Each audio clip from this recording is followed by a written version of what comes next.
Hi everyone. My name is Karina. I'm Renata's daughter, and so I have the honor of being Professor Schwartz's stepdaughter for 18 years. Sorry. Goodness, okay, here we go. To many of you and much of the world, he was known as such, the esteemed Professor Schwartz, or Joseph Schwartz, pianist extraordinaire. Just as I'm learning more about who that persona was to many of you. To me, meeting and loving him after retirement, I knew him as Joe, or Joey, as my son pinned him at a young age. And then eventually Dad and Grandpa. And so I thought I would share some of that side with you today. The man who took his coffee hot, always black, never decaf unless we slipped that in there, loved his ice cream, exercised to keep his body limber and heart healthy, read books and did numerous word puzzles to keep his mind sharp, and then also happened to be a man with an incredible talent as a pianist, a mentor, and a teacher. Growing up, exposure to music was a part of everyday life. I played piano and violin as a young girl. My mom taught piano. And the Overland Conservatory has been a familiar term for me, with my mother being an OB herself. So I'm equally honored to be on the stage today and visiting for the first time. When she told me she went to see her former professor play a concert, I thought, wow, he must have incredible talent to still be performing in his 70s. And of course, that was true. After they married, I saw over the years that to him, practicing for a couple hours every day just to keep his fingers flexible was as routine as brushing his teeth. This was a display of his steadfast yet silent dedication to his craft and something he didn't see as extraordinary. I remember saying to him, Joe, you're kind of a big deal, you know that, right? And he'd go, I guess, maybe not, I don't think so. Despite having his own adult children, he treated me with equal love and joyfully took on the role of being grandpa to my son Cameron too. Because we lived close by, we were able to create many positive memories. We celebrated holidays, we went to the beach or parks, we had many a game of putt-putt golf, and much more. As time passed, the activities became what some may see as mundane, boring, or just too silly for enjoyment.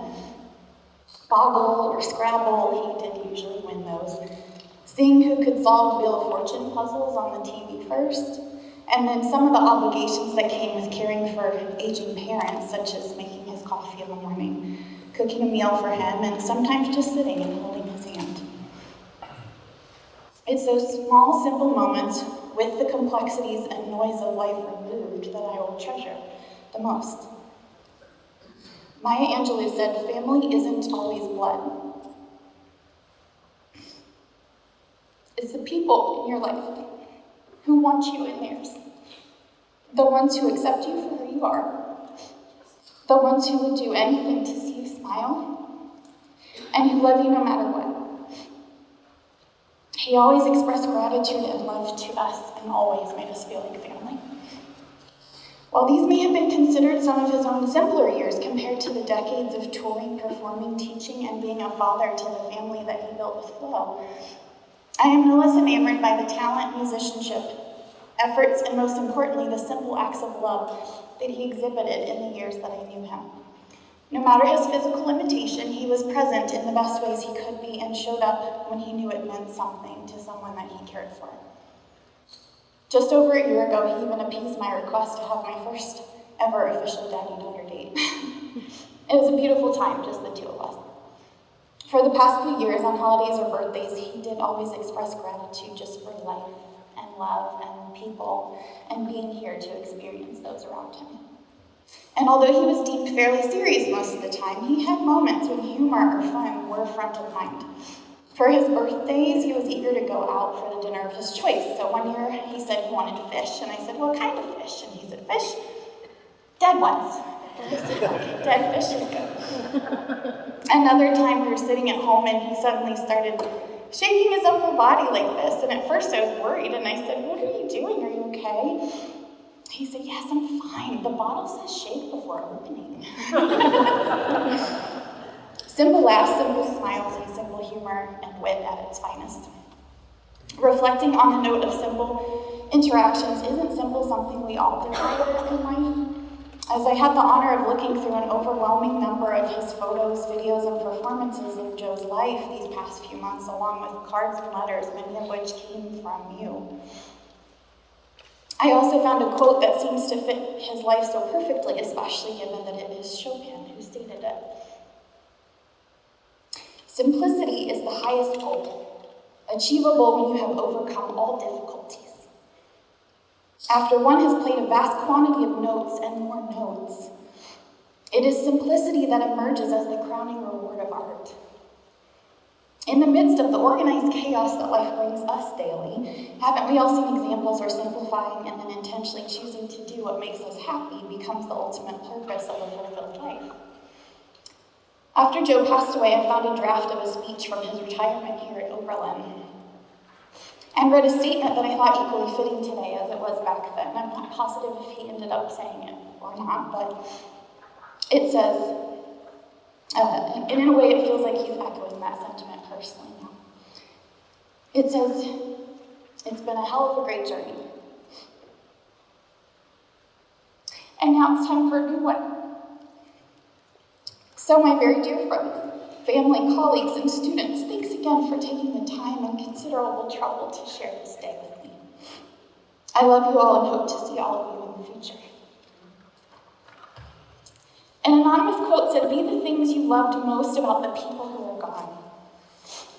Whatever those things are that you think of today, may you retain them as a reminder to acknowledge your gifts and passions, share them on whatever stage you're given, with whatever audience you have.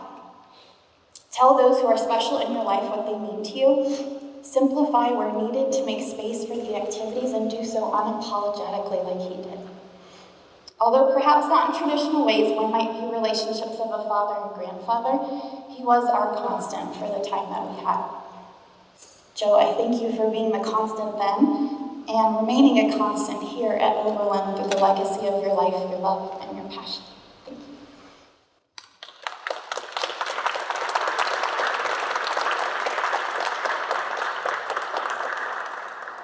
Okay, I wasn't going to say too much, just wanted to just kind of exemplify. Thank you guys for being here. These all known as grandfather, so that is most of the stuff that I am hearing today and finding out in the past year have all been like almost new information, which is kind of crazy. I've just known him as, the same person who comes out in the morning, in his pajamas, eyes, glasses kind of crooked sometimes, but just he was grandfather, he was Joe. So to hear about his prestigious works and everything like that is very nice to see a different side of that than what I've been used to. And I'm glad you guys have been able to enjoy Joe just as much as I have. So thank you guys for being here.